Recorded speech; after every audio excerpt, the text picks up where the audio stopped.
Hello, welcome to Sumana Mehendi academy.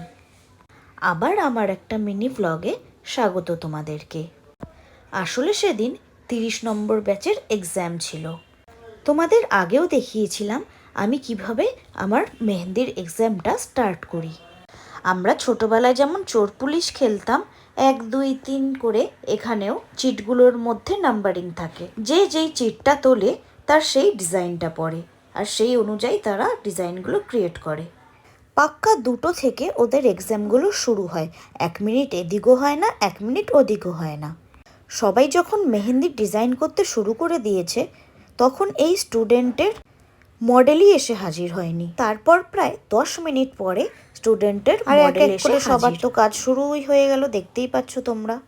এদিকে ওরা যখন ডিজাইন ক্রিয়েট করা শুরু করলো, তার ফাঁকে আমি ওদের করা ফাইন ওয়ার্কের কপিগুলো চেক করা শুরু করলাম।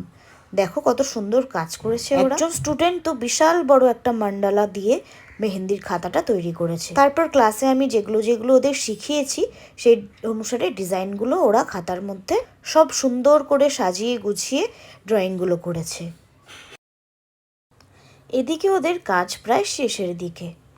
আমরা যেমন পরীক্ষায় যথাসময় খাতা জমা করি, ওদেরও ঠিক যথাসময়ে হাতের ডিজাইনগুলো কমপ্লিট করে জমা দিতে হয়। এবার দেখো তোমাদের ঘুরিয়ে ঘুরিয়ে সবার কাজগুলো একটু দেখিয়ে দিই সামনে থেকে।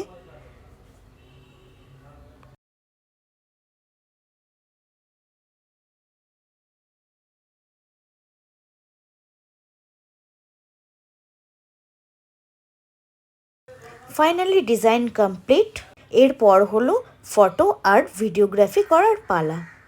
এখানে এক নজরে সবার ডিজাইন একসাথে।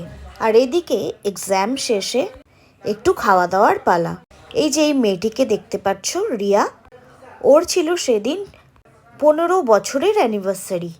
তাই সাথে কত কি খাবার নিয়ে হাজির, সিঙ্গারা, মিষ্টি, কোল্ড ড্রিঙ্ক, কত কি। এদিকে আমার এক স্টুডেন্ট, তার মডেলের হাতে মেহেন্দি আছে যেহেতু, তাই তো খেতে পারবে না, তাই তো ওকে খাইয়ে দিচ্ছিল। সবাই বেশ পেট ভরে খাওয়া দাওয়া করে সেদিন হাসি মজা আনন্দের সাথে এক্সামের দিনটা এনজয় করলাম আমরা। চলো এবার টাটা।